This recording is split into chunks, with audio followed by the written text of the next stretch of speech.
Hola, la oposición a los libros de texto gratuitos se basa en mentiras, paranoia e ignorancia. Y esto incluye nada menos que a algunos gobernadores de oposición, como la gobernadora de Chihuahua. En realidad lo más ridículo es escuchar frases como yo no quiero esos libros porque son comunistas. A lo que se les pregunta, oye, pero ¿tú ya los leíste? ¿Y por eso no los apruebas? No, ¿qué va? Ni lo mande Dios. No los voy a leer porque son comunistas. Así, así es de idiota esto, pero bueno. ¿Por qué no vamos mejor a ver la opinión de un maestro que tiene experiencia docente en educación básica? Acompáñenme. Mi nombre es Luis Tello Ponce de León. Soy licenciado en educación primaria con maestría en educación en el campo de la intervención didáctica. Además, tengo experiencia de 5 años como maestro titular frente a grupos de primaria. Me ha tocado dar desde segundo hasta sexto grado. Incluso me tocó dar primero cuando era practicante normalista. He dado clases en todos los contextos, desde el rural hasta el urbano marginado. Es por eso que considero tener más autoridad moral para hablar de los libros de texto que la que tienen todos los pseudoperiodistas que se han encargado de desinformar al pueblo mexicano en los últimos meses. También hablaré de los verdaderos problemas de la educación en México, que no son pocos, pero están lejos de ser los libros de texto. Empezaré por asegurar que el hecho de que millones de mexicanos se hayan creído la serie de mentiras que se han enarbolado en torno a los libros de texto demuestra el fracaso del sistema educativo mexicano. Millones y millones de mexicanos que pasaron por la primaria, por la secundaria, por la preparatoria y algunos por la universidad, es decir, por el sistema educativo nacional, se han creído una sarta de mentiras sin el más mínimo sustento y sin ir a corroborar en los libros. Sin leer un solo libro se creen todas las mentiras de los libros de texto que se están diciendo. Y eso, repito, demuestra el enorme fracaso del sistema educativo mexicano. Continuaré diciendo por qué no había hecho este video, pues porque estaba leyendo los libros, que no son pocos, son como 5 de primero, otros tantos de segundo, de tercero, son decenas de libros. Además, los planes y programas de estudio que son amplios. Además de ello, checar que tenga congruencia una cosa con la otra. Y además, ni que fuera yo Javier Alatorre para hablar de los libros de texto, sin leer los libros de textos, ni que fuera yo Ricardo Anaya, Adela Micha o Ricardo Salinas Pliego para hablar de los libros de texto sin haber leído los libros de texto. Continuaré diciendo que es imposible hacer un análisis breve en un tweet como Ricardo Salinas de lo que son los libros de texto. También es imposible hacer un análisis completo en un TikTok de lo que son los libros de texto, porque se trata de un tema complejo que requiere tiempo para ser abordado de manera completa. Sin embargo, trataré de hacer un resumen para las personas que solo ven el inicio de los videos. Criticar los libros sin leer los libros es como criticar películas sin leer las películas. Así de ridículos se ven. Imaginen que de pronto cientos de mexicanos empezaran a criticar una película pero sin haberla visto, simplemente porque están seguros que los demás mexicanos son tan ignorantes que tampoco la han visto. Y resulta que los están criticando con un 99% de mentiras, porque la botarga que estaban inflando para regresar al poder y a los privilegios se les está desinflando. La desesperación los hace recurrir a las mentiras para regresar al poder y al privilegio. Eso en resumen. Pero si les interesa saber la realidad argumentada, los invito a ver este video completo. Empezaré por desmentir los principales mitos que se han esparcido al respecto. El más popular y más ridículo de todos es el que se ha encargado de esparcir el principal evasor de impuestos a nivel nacional. Hablamos del dueño de TV Azteca, Ricardo Salinas Pliego, que ha puesto a todos sus títeres, mejor conocidos como conductores de noticias, a leer la información de que los libros traen comunismo.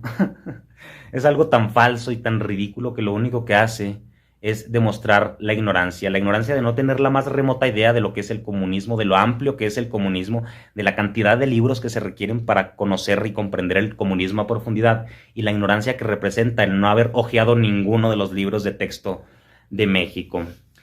Ahora, usted se preguntará ¿por qué miente con tal descaro? Pues porque resulta que pagó millones de dólares en abogados para tratar de evadir impuestos, pero está perdiendo los litigios y lo sabe. Al final tendrá que pagar sus millones de impuestos que debe, y además los millones que le van a cobrar los abogados que contrató para intentar no pagar impuestos. Eso lo tiene muy molesto. Si a eso le sumamos que TV Azteca ha dejado de figurar en la Bolsa Mexicana de Valores y que atraviesa su principal crisis de la historia, podemos comprender el enojo del multimillonario, pero es algo tan ridículo y patético. Para que usted se dé una idea, no tiene ningún argumento, pero para que usted se dé una idea, observe lo siguiente, o analice lo siguiente, mejor dicho. Ni Anaya, ni Adela Micha se atrevió a decir tal aberración, porque no hay una sola pizca, una sola página de comunismo en ese libro. Lo único que se refleja, repito, es una ignorancia a niveles estratosféricos. La segunda polémica es que muchos se molestaron porque se toca el tema de los tipos de familias, es decir, la familia más común, que es papá, mamá e hijos, y luego solamente mamá e hijos, y luego solamente mamá sin hijos, y luego solamente papá, y así todos los tipos de familias que hay. Y yo me acuerdo que cuando daba clases, porque cabe mencionar que yo renuncié el 2020, di clases del 2015 al 2020, y renuncié, ahorita les digo por qué, pero para no desviarme del tema, recuerdo yo que cuando daba clases, en una ocasión estaba dando ese tema, el tema de los tipos de familias, lo cual es importantísimo, es un fantástico tema, necesario para que los niños se den cuenta que hay una variedad enorme de familias y que hay que respetarlas a todas. Ese es el principal aprendizaje esperado de ese tema. Y recuerdo yo que una vez que estaba dando ese tema, en los libros pasados, una niña me dijo, oiga, profe, viene incompleto el libro. Ah, caray, ¿por qué? Le pregunté yo. Porque aquí faltan tipos de familias. ¿Cuáles? Le pregunté yo en mi ignorancia, fíjate. Y me dijo, hay familias donde las dos son mamás o los dos son papás. Y pues según el libro no existen. Y yo le contesté, tienes razón. Yo siempre, mis alumnos no me dejarán mentir, ya están grandes algunos de ellos. Siempre era fanático de decirle tienes razón a los niños. En cuanto me daban un argumento en el que tenían razón, de inmediato tienes razón. Y en esa ocasión le comenté, tienes razón. Esas también son familias que existen, aunque aquí en México no hay demasiadas. Es una educación global la que tenemos que darles porque son alumnos que tenemos que preparar para el mundo, para un mundo globalizado. Y hay muchos países en el mundo donde existen esos tipos de familia y hay que tocarlas.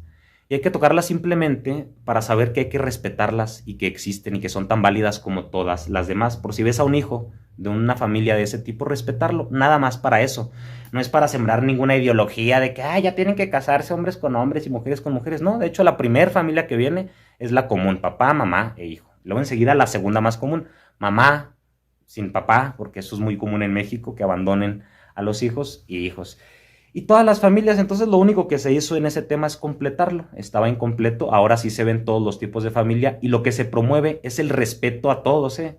No se promueve ninguna ideología ni ninguna cosa de esas que se imaginan y que les meten en la cabeza.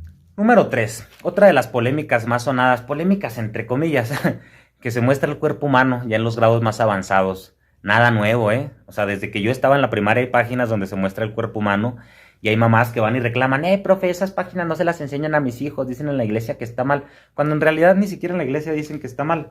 Es bueno que los niños conozcan las partes de su cuerpo por sus nombres, además desde chiquitos ellos se bañan, ellos se conocen.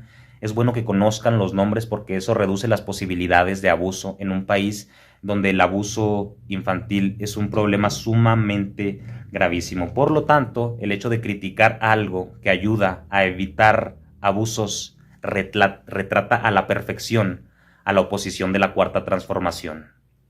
Lo que son es unos retrógradas hipócritas y dobles cara. Ahora resulta que están en contra de que a los niños de 10, 11 y 12 años se les enseñen las partes de su cuerpo por su nombre para evitar abusos, pero están de acuerdo en que a las niñas de 12 y 13 años que fueron embarazadas por abusos las obliguen a parir, porque si deciden no tener el niño, están cometiendo un pecado y están siendo comunistas y todo lo relacionan con el comunismo, todo lo que no están de acuerdo. Número 4. Los errores de dedo. Que si escribieron planera en vez de planeta. A ver, para empezar, decirles que trae muy pocos errores de dedo, son contados, me parecen muchos menos errores de dedo que los que traían los libros anteriores y yo los he leído. Y para continuar, pues comentarles que es algo común que pasa en todos los libros. Las personas que han hecho tesis de licenciaturas, de maestrías, de doctorados, quienes han escrito libros saben que los errores de dedo son comunes. Están haciendo una exageración, son contados y son muchos menos de los que acostumbran. Número 5, de los temas que estoy tocando y número 1 de las polémicas de verdad. Principal cosa y única cosa, mejor dicho, con la que yo en lo personal no estoy de acuerdo. Yo, ojo, en lo personal no estoy de acuerdo. En una de las hojas habla de todos, todas y todes. O sea, nunca se deja de usar la palabra todos, en primer lugar, por cierto. En segundo lugar, la palabra todas y en tercer lugar, la palabra todes. Yo estoy en desacuerdo con eso porque entiendo las implicaciones, porque comprendo el lenguaje español a profundidad. Yo soy fanático del español. Entonces entiendo las implicaciones y las contradicciones sobre todo que eso generaría para poder intentar generar congruencia. Es decir, tendría que usarse en muchos otros lugares y eso generaría una cantidad de incongruencias y de contradicciones enormes que me hacen a mí no estar de acuerdo. Sin embargo, entiendo perfectamente la razón de que se use. El INEGI reveló que existen un 5% de mexicanos, es decir, millones de mexicanos, mucho más de 5 millones, que sienten que no son parte de todas ni de todos, pero sí de todes y que se sienten incluidos con eso. Y muchos emplean el falso debate ese de que ay, la verdadera inclusión es el lenguaje de señas y tener rampas para las sillas de ruedas. Pues también, pero esas personas se sienten incluidas con que les digan todes y de otra forma se sienten excluidas. Yo eso sí lo entiendo. O sea, por más que esté en contra porque amo el español, entiendo la razón por la que lo hacen. Y hay algo interesantísimo. Yo siempre digo todos porque la definición de todos, valga la redundancia, nos abarca a todos, todas y todes, ¿no? Entonces, lo que es una incongruencia es decir todos y todas y estar en contra de que se diga todes. O sea, todas tampoco es necesario. Digo porque Vicente Fox decía mexicanos y mexicanas, no es necesario. O sea, los que lo critican es porque se apegan a las reglas del español, los que lo critican y se trauman con eso. Porque yo no estoy de acuerdo, pero no me traumo, ni hablo de eso, ni me centro en eso, ni... Ay, no estoy de acuerdo, pero entiendo las razones por las que se usa, entiendo que el lenguaje es algo que ha ido cambiando, también entiendo las contradicciones. De hecho, es un debate interno que tengo yo de estar o no de acuerdo. Y termino por no estar de acuerdo y por lo tanto no lo uso, pero tampoco uso todos y todas. Eso es igual de contradictorio, porque todos, se supone que la definición de todos nos abarca a todos, valga la redundancia otra vez. Por lo tanto, si usted conoce a alguien que dice todos y todas y está en contra de todes, pues es igual de incongruente. O sea, las únicas personas que pueden estar en contra de todes sin ser incongruentes somos los que decimos nada más todos. Si ya dices todos y todas, ya todas no es necesario. No es necesario todas, pero a muchos piensan que sí es necesario. Entonces, por lo tanto, también es necesario todes. Y algunas personas de las que defienden eso me dicen, o le dicen a las personas, imagina que están puros hombres y llegan y alguien dice, hola, ¿cómo están todas? ¿Se enojarían o no? Pues sí, se enojarían, la verdad es que se enojarían. O que hay 4 mujeres y un hombre y digan, hola, ¿cómo están todas? Y el hombre se enojaría. Entonces, por eso se empezó a usar todas y todos. De hecho, Vicente Fox empezó con eso de mexicanos y mexicanas. Y ya después dijeron, pues si incluyes mexicanos y mexicanas, es todavía excluir más. O sea, si dices todos y todas, es todavía más excluyente para los todes.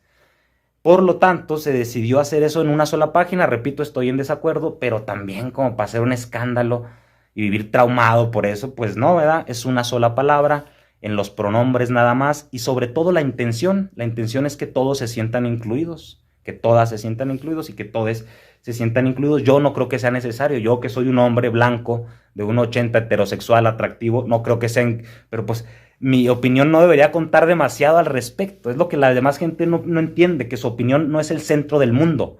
Yo no estoy de acuerdo, pero mi opinión no es el centro del mundo. Y muchas personas están de acuerdo y muchos profes están de acuerdo. Y 5 millones, 5%, que son muchos millones de mexicanos, se sienten incluidos gracias a eso. Y para esos que dicen, ay, es que no te sabes el lenguaje de señas, ni braille, ni rampas.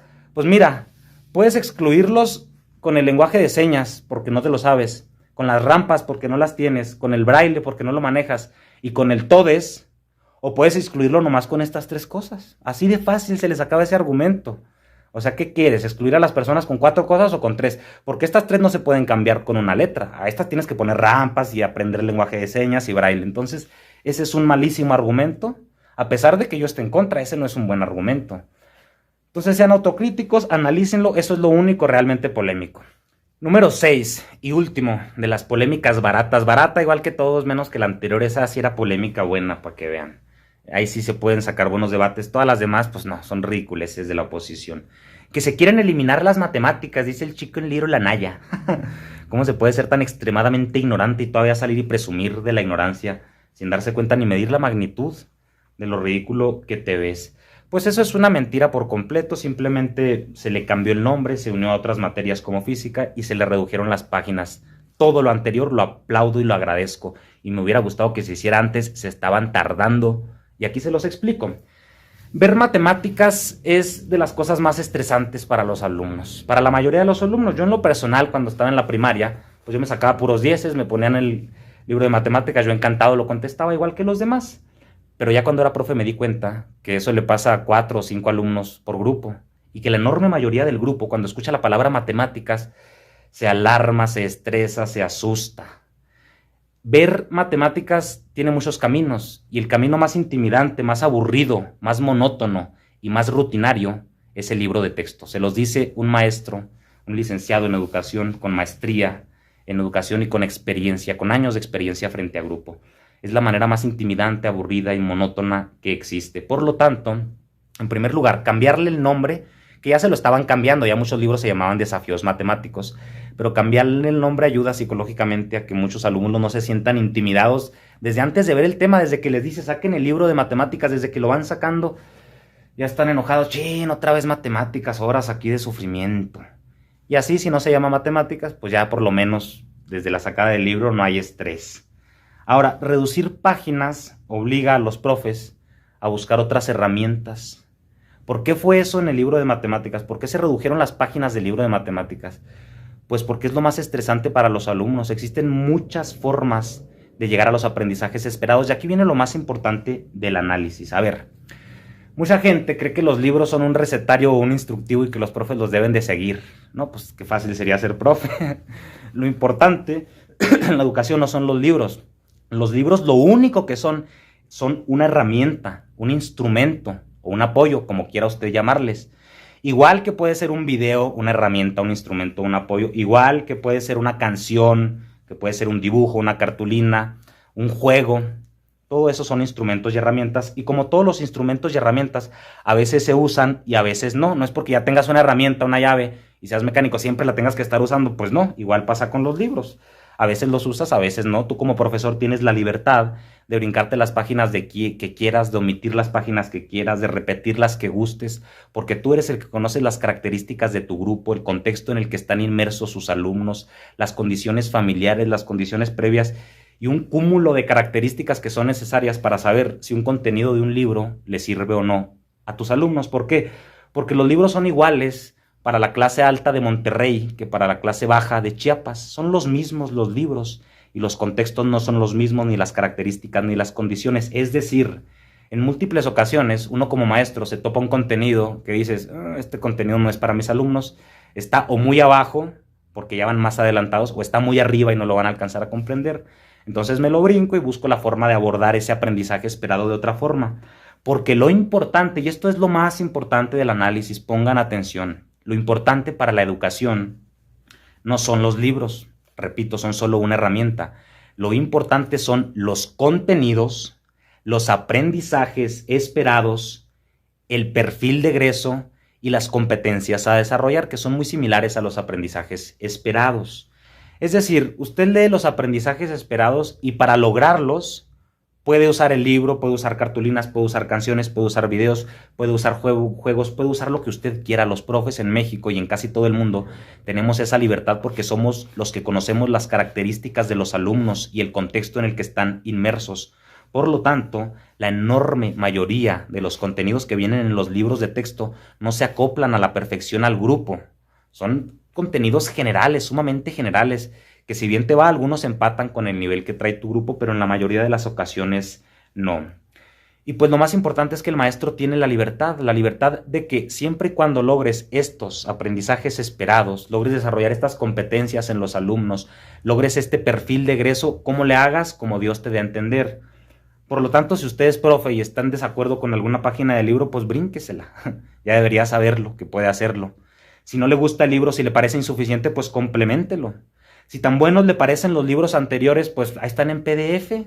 Le puede decir a las mamás que lo descarguen en sus celulares y poner a los niños a copiar los ejercicios más interesantes si no quiere gastar dinero en impresiones. Hay 1000 caminos. Hay algo que se llama complementos de los libros. Hay actividades con materiales didácticos, con FOMIS, con figuras manipulables. Hay 1000 formas de abordar las matemáticas. Y los libros de texto, repito, son la más aburrida, la más monótona, la más rutinaria y la más intimidante. Enhorabuena, porque se eliminó ese nombre que solo generaba estrés, porque se redujeron las páginas y sobre todo porque se mantienen unos fantásticos aprendizajes esperados, unas fantásticas competencias a desarrollar y un excelente perfil de egreso. Criticable todo eso, por supuesto, debatible todo eso, por supuesto, pero son buenísimos. Y son en los que nos tenemos que fijar, no en los libros que, repito, son un solo instrumento, no son para que hagan este escándalo. Pero lo importante, en esencia y de manera fundamental, no son los rumores que acabo de aclarar. Simplemente los aclaré porque es necesario, porque la desinformación es demasiada y la incapacidad del gobierno de comunicar y de aclarar los rumores es tristísima. Entonces, pues alguien tiene que hacerlo. De hecho, ni ganas tenía de hacer este video, pero les digo, lo importante no es eso. Lo importante es la congruencia entre los planes y programas de estudio con los nuevos libros de texto, y me parece que pocas veces había sido tan congruente. Lo importante es el perfil de egreso, que me parece un buen perfil de egreso. Lo importante son los aprendizajes esperados. Recordemos que los libros simplemente son uno de los múltiples instrumentos que se emplean para conseguir los aprendizajes esperados. Y los aprendizajes esperados son buenísimos. Todavía no sale ni siquiera Lartorre ni Anaya a criticar ninguno, ni han de saber que existen. Lo otro importante, en esencia, son las competencias a desarrollar, que son similares a los aprendizajes esperados, pero relativamente más complejas, y también me parece que son buenas, pero sobre todo que hay congruencia entre unas cosas y otras. Además, pues me parece que se trata de una educación más humanista, basada en algunos de los principios de Paulo Freire y su pedagogía crítica, uno de los mejores pedagogos de la historia, un brasileño sumamente reconocido. Por lo tanto, usted debe estar tranquilo. La educación de sus hijos no corre riesgo por los libros de texto. Pero ojo, eso no quiere decir que no existan múltiples problemas en la educación de México. Solo quiero decir que los libros de texto no son uno de ellos. A mí lo que me parece verdaderamente alarmante y preocupante, cambiando un poquito de tema, es el enorme y gravísimo problema de comunicación que está padeciendo la Cuarta Transformación. Se han visto rebasados y este es el mejor ejemplo. No han podido combatir esta desinformación y ni siquiera han estado cerca. ¿Cómo es posible que el presidente Andrés Manuel López Obrador, ante toda esta acometida a la ofensiva por parte de todos los medios de comunicación, de tergiversación y de manipulación, no se haya dado a la tarea de realizar una conferencia mañanera específica para aclarar todo a profundidad sobre los libros de texto? ¿Cómo es posible que estemos esperanzados a personas como yo que no nos dedicamos a esto para que vengan y aclaren las cosas? Este tipo de temas, señor presidente, rebasan al periodismo.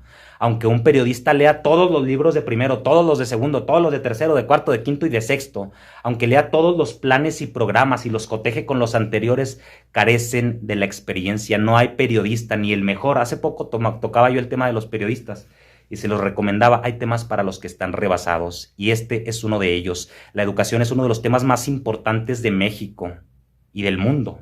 Y el gobierno de México se ha visto rebasado en la comunicación. Se han visto rebasados por la ola de mentiras. Se han visto incapaces de salir a combatirla. Señor presidente, por favor, se lo digo. Está a tiempo de salir a convocar una conferencia de prensa de especialistas y de pedirles que hagan videos breves para las personas que son incapaces de leer, que todo se creen y que solo consumen videos breves. ¿Cómo es posible que yo, Luis Tello Ponce de León, tenga mejores números de interacción por publicación que todas las páginas de política en español, mejores números que AMLO, que Claudia Sheinbaum, que Marcelo Ebrard, que Adán Augusto, que Noroña, que todos y cada uno? ¿Cómo es posible? No puedo ser yo tan bueno.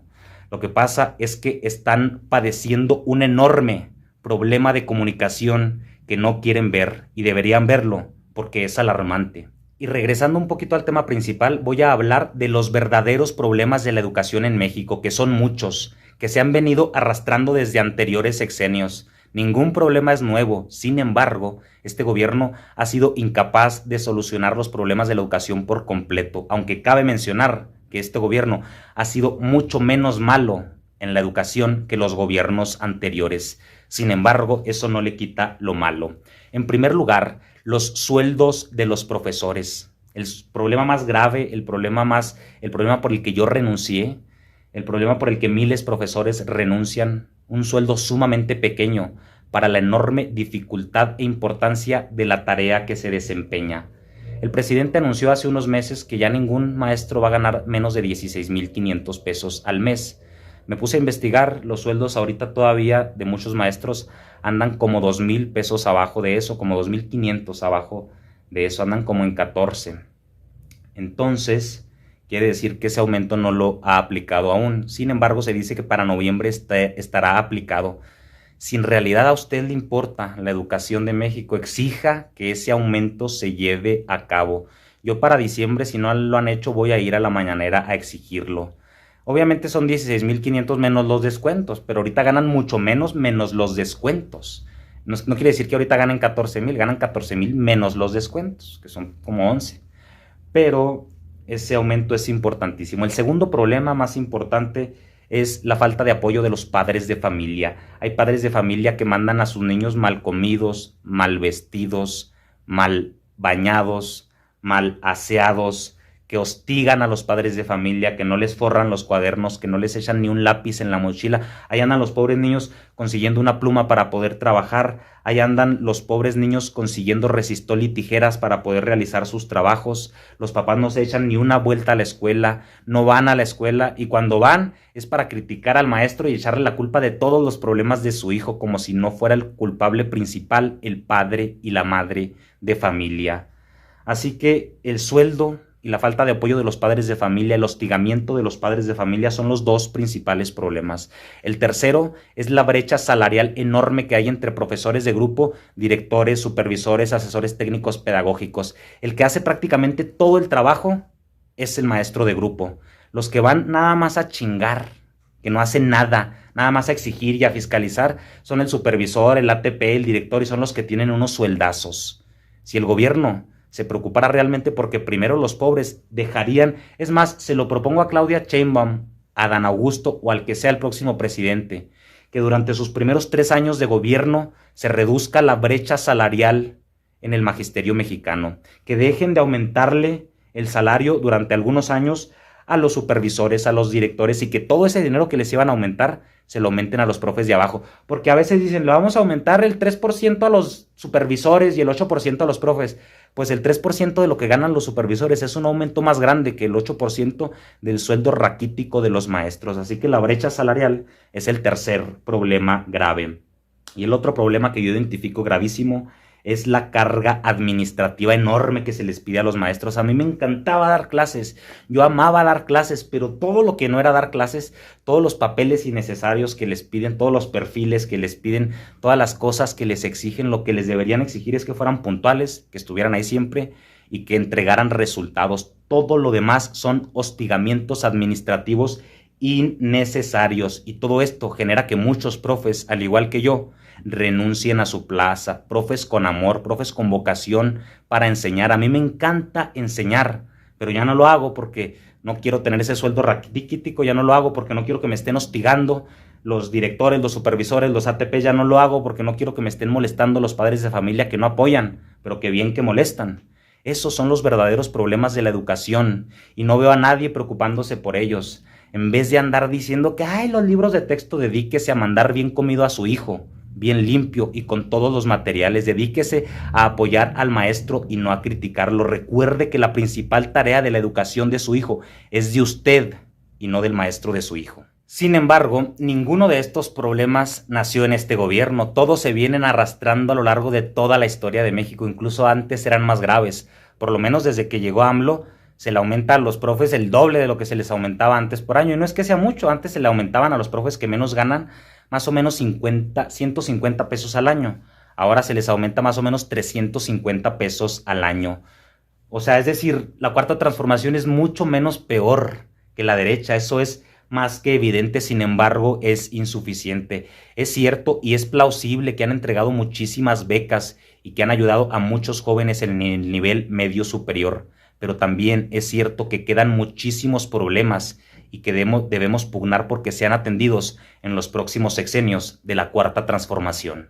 Y así como dije, que son unos ignorantes al extremo todos los que critican los libros de texto sin haberlos leído, y como dije que incluso Andrés Manuel López Obrador tiene culpa por la falta de comunicación de la cuarta transformación, Digo sin pelos en la lengua que la enorme mayoría de los mexicanos, muy probablemente tú que me estás viendo, seas un huevón, seas un atenido, seas un crédulo y un ignorante. ¿Cómo es posible que miles y miles de mensajes, Tello, ¿por qué no tocas ese tema? Tello, ¿por qué no tocas ese tema? Que ustedes no pueden leer, que no pueden ponerle en Google libros de primaria PDF si les interesa y descargarlos. No, pero quieren una explicación fácil, sencillita, entendible, cortita de preferencia para no gastar mucho tiempo. Bola de atenidos, bola de ignorantes y bola de huevones. Con sus excepciones, por supuesto. Esto es para los huevones y los atenidos que están explicando que alguien venga y les explique porque no tienen la capacidad de ponerse a leer unos libros para entenderlos. Yo ya ni siquiera doy clases, yo ni siquiera tengo hijos en la primaria. Si tuviera un hijo en tercero de primaria, inmediatamente hubiera descargado los libros para analizarlos y saber que me están engañando. Pero no, aquí todos somos bien atenidos. Que nos explique Tello, que nos explique AMLO, que nos explique alguien ahí en un video en TikTok y ahí buscamos a quién creerle. Porque eso de leer libros para opinar de los libros, eso nunca. No por nada somos de los países que menos leen en el mundo y de los más ignorantes, de los más huevones y de los más atenidos. Y para terminar, le voy a dar unos consejos a los padres de familia y alguna reflexión. Estos consejos nacen desde la experiencia como docente. En primer lugar, le recomiendo descargar los libros en PDF del grado que cursan sus hijos para que se cerciore de lo que le digo es cierto, porque no puede andar creyéndome a mí o a la torre o a alguien. Usted debe de pensar por sí solo. Esa es la primera recomendación. La segunda recomendación, apoye al maestro en lo que le pida. Si el maestro le pide material, haga hasta lo imposible por conseguirlo. Si el maestro le pide asistir, haga lo imposible por ir. Si el maestro le pide que apoye a su hijo en las tardes, haga lo posible por apoyarlo. Si le parecían tan buenos los libros de texto de antes, descárguelos, nadie se lo impide. Y ponga a sus hijos en la tarde a repasarlos. Ni siquiera tienen que imprimirlos. Los descarga en PDF, le presta el celular a su niño. Póngase a copiar esta lección, mijo, y a contestarla. Porque yo digo que los libros de antes eran muy buenos porque en todo soy especialista. Eso le recomiendo además, por favor, y esto es de parote, que mande bien comido a sus hijos, que los mande con lunch y que de ser posible, si puede, les eche un burrito extra, una gordita extra, un sándwich extra, unas papitas extra y que le diga a su hijo, mijo, en el recreo, cuando veas a alguien que no está comiendo, a uno de tus compañeritos, acércate y regálale este burrito, regálale este sándwich. Hagan ese tipo de cosas y lo que les importa es la educación y el futuro de México. Y dejen de estar criticando chingaderas que lo único que hacen es reflejar su ignorancia. Por último, quiero mencionar lo que tienen en común Javier Alatorre, Ricardo Anaya, Adela Micha, Ricardo Salinas Pliego y toda esa parvada de payasos. Lo único que tienen en común es una capacidad intelectual tan pequeña y un ego tan enorme que les impide ver el ridículo intelectual que están haciendo. Por eso es necesario que se modifiquen los libros, porque tenemos profesionistas prácticamente analfabetas en cuestiones de pensamiento. Y la reflexión final es la siguiente. Si a usted le quedaba una duda de que está del lado correcto de la historia al apoyar a la izquierda, vea nomás de lo que son capaces las personas de derecha. ¿No salió Marco Cortés a decir con Ciro Gómez Leiva que le recomendaba a los papás que quemaran los libros y les cortaran las páginas que no les gustaran?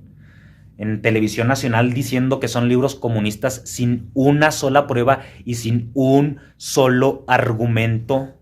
No hay duda de que estamos del lado correcto de la historia, no porque la Cuarta Transformación sea perfecta, sino porque la otra opción son ellos. Y como dijo Leonard Cohen, a veces uno sabe de qué lado estar, simplemente viendo quiénes están del otro lado. Con este video, aunque es largo, yo creo que sí es muy largo, pero espero que lo hayan visto, se despejan muchas de las dudas por parte de alguien especializado, alguien que sí está involucrado en la educación. Pero si les queda alguna duda, padres de familia, pues vean los libros, revísenlos, léanlos. No se queden como los conservadores con la idea de son comunistas porque lo dicen, alguien lo dice. Vean de qué se trata, vean las críticas que hacen de ellos la Universidad Pedagógica Nacional o maestros como el que les presenté, para que despejen sus dudas y sus cuestionamientos sobre estos libros de texto. Y espero que con este video se hayan aclarado muchos puntos. Vale mejor la pena ir a la fuente de mayor información sobre el tema. Y si no les digo, se pueden revisar perfectamente. Bueno, Nos vemos en el próximo video. Espero que les haya gustado denle like si les gustó, suscríbanse y una vez que se suscriban activen la campanita para que les lleguen las notificaciones de los videos que van saliendo y compartan este video para que llegue a más gente. Nos vemos en el próximo. Bye bye.